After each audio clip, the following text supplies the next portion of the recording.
But what the FBI Director Kash Patel said, they've been working closely with private sector partners. That would be, in this case, Nest is the host of that camera, and says that they've been trying to recover images and video that may have been lost, corrupted, or inaccessible. The video was recovered from residual data located in back-end systems. I need all Bitcoins. That is the line that detonated this case into something far darker than a simple abduction. Not just a kidnapping, not just a ransom, but a digital ultimatum aimed straight at a Bitcoin wallet. $6 million demanded in cryptocurrency, while federal agents quietly refresh a blockchain screen every 5 minutes, watching, waiting, hoping the wallet doesn't suddenly light up. This is not just about Nancy Guthrie anymore. This is about a masked gunman, a disappearing camera, a cloud server recovery, a ransom note that reads like it was written by someone calm, educated, methodical, and a 10-day silence that no one can fully explain. Because when the FBI finally released those images, people didn't just see a suspect. They saw questions. And the first one was simple. Why did it take so long? Let's rewind to the moment the digital trail surfaced. Because the ransom wasn't cash. It wasn't diamonds. It wasn't wire transfer instructions scribbled on paper. It was Bitcoin, cold, anonymous, traceable, but only if you know how. And buried inside that revelation was the detail that shook the narrative wide open. Agents refreshing the wallet, watching blockchain activity, staring at an empty address that could change everything in a single transaction. $6 million. Not a random number, not loose change, not desperate chaos. $6 million in Bitcoin is a statement. And here's where things start to fracture. Because if the kidnapper demanded Bitcoin, that means one of two things. Either this was someone deeply familiar with cryptocurrency, digital wallets, and anonymity tools, or someone coached by someone who is. This wasn't a grocery store robbery. This wasn't a crime of opportunity. This was strategic. There is something still about this ransom note. And if the ransom note is legitimate, that maybe their initial path was, let's get her home by complying with the ransom note. Right. We have checked the Bitcoin address every 5 minutes, and so far, no deposits. Transaction. Yeah. So the $6 million that the kidnapper demanded has not been deposited. Or at least it was supposed to be. And then we see the footage. The masked figure approaches Nancy Guthrie's home, head down, gloves on, backpack slung over his shoulder, gun visible at the waistband, a calculated presence, until he sees the camera.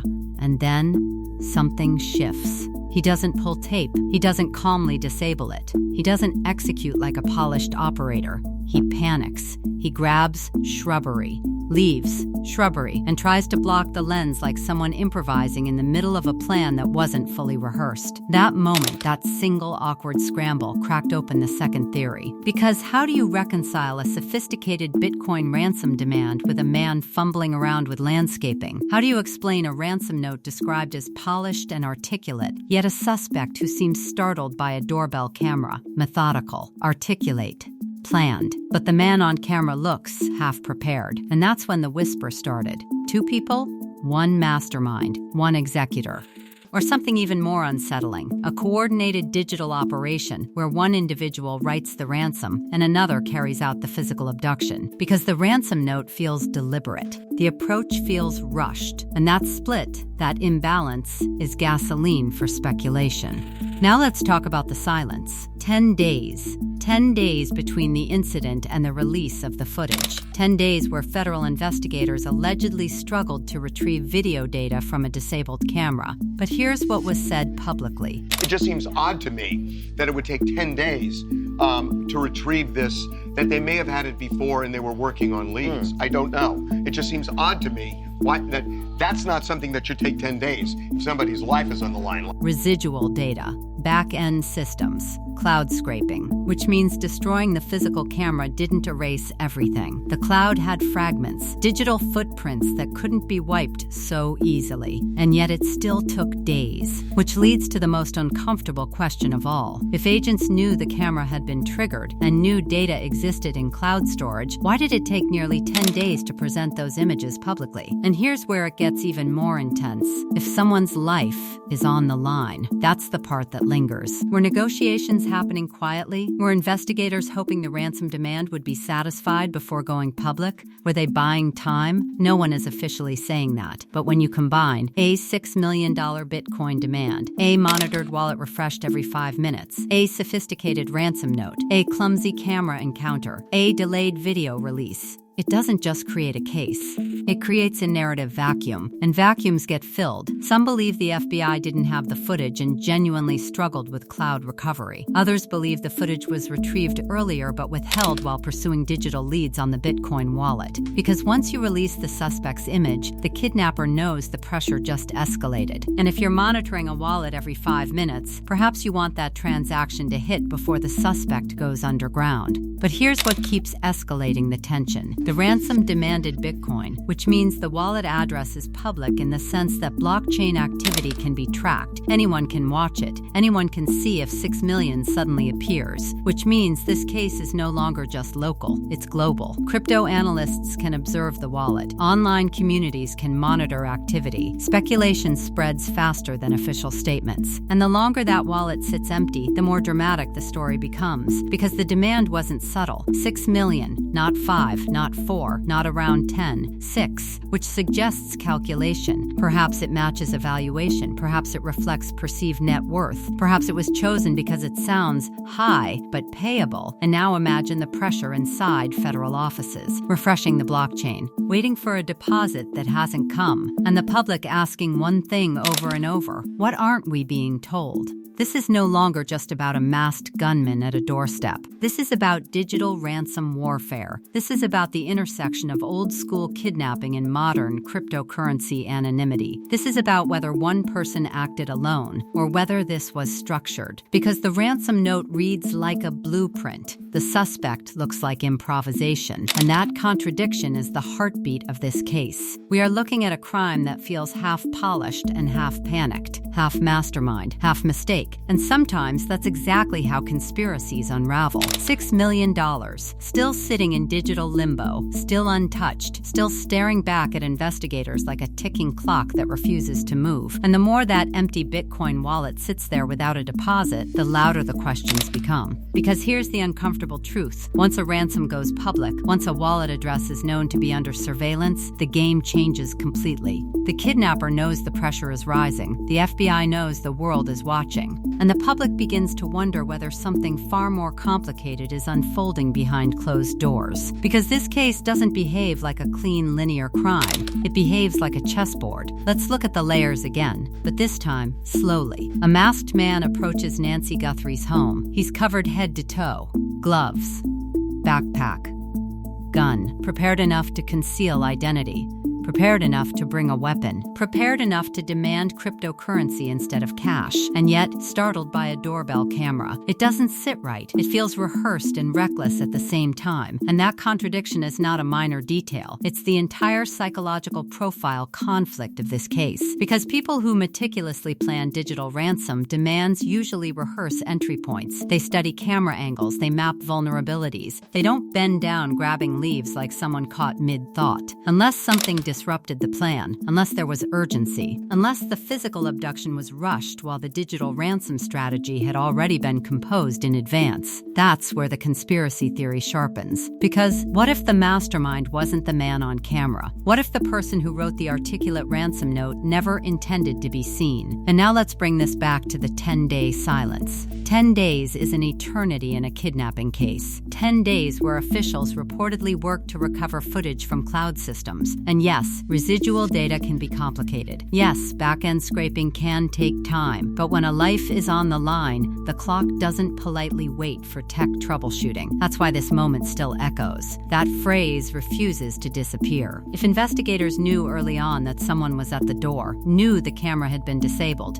knew there was digital storage in the cloud, then what exactly was happening behind the scenes during those days before the footage became public? Were leads being followed quietly? Was digital tracing underway? Were blockchain analysts attempting to link the Bitcoin wallet to other known addresses? Were negotiations unfolding that never materialized? Because once the footage was released, the pressure shifted dramatically. The suspect's image, stocky build, dark facial hair, visible firearm, suddenly entered the public arena. Now neighbors, co-workers, strangers within a 700-mile radius could scrutinize the gait, the posture, the beard outline. That image transforms the case from controlled investigation to public hunt, and timing matters. If you release that image too early, you risk the suspect going deeper underground. If you release it too late, you risk public outrage and lost trust. And that's exactly what happened. The outrage wasn't just about the kidnapping, it was about the silence. Because the narrative felt like this: a ransom is issued, $6 million in Bitcoin demanded, wallet monitored constantly. No deposit arrives. 10 days pass. Then the footage appears. The sequence creates suspicion, whether intended or not. And then comes the emotional layer. Savannah Guthrie publicly pleading, believing her mother is still alive. That plea adds urgency. It transforms speculation into desperation. It removes the comfortable distance of theory and replaces it with a ticking human timeline. Now consider this from the kidnapper's perspective. If the ransom is in Bitcoin, you're relying on anonymity. But blockchain is not invisible. Every transaction leaves a trail. Sophisticated criminals know that moving $6 million in cryptocurrency requires laundering strategies, mixing services, potentially cross-chain swaps. It's not as simple as pressing receive. So why demand such a large, traceable sum unless you believe law enforcement cannot catch you? Confidence or recklessness? Or perhaps an overestimation of digital invisibility? And then there's the possibility that the demand itself was a bluff. Because once a ransom is public and no payment occurs, the leverage shifts.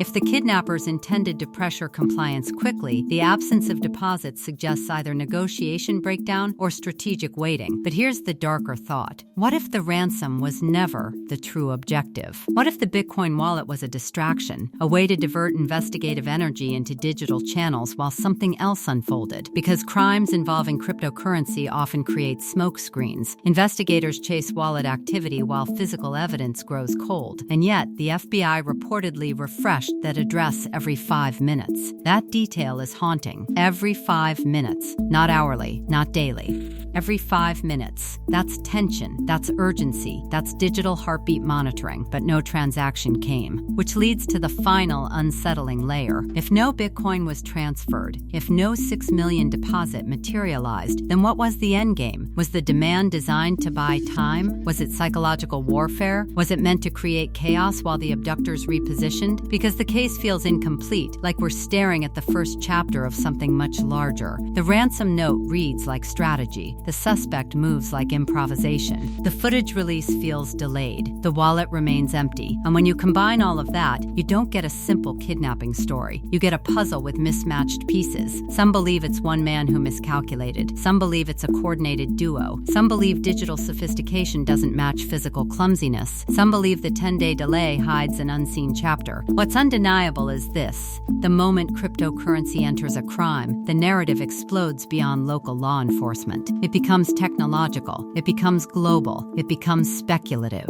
Because Bitcoin is transparent yet anonymous, trackable yet concealed, public yet private, and $6 million is not pocket change. It's calculated pressure. The masked figure at the door thought covering a camera would erase his presence, but the cloud remembered. The blockchain waits, and the world watches that wallet like it's the center of gravity. This story is no longer just about Nancy Guthrie. It's about digital ransom strategy in the modern age. It's about whether sophistication and sloppiness can coexist in one crime. It's about whether silence from authorities is procedural or protective. It's about whether the mastermind is visible or invisible. Because somewhere between shrubbery and blockchain, between gun holsters and digital wallets, between cloud servers and empty Bitcoin addresses, there's a truth that hasn't fully surfaced yet. And until that wallet changes, until that suspect is identified, until the timeline is completely transparent, the tension doesn't fade, it intensifies. Because the most chilling part of all of this is not the masked gunman, it's the empty wallet.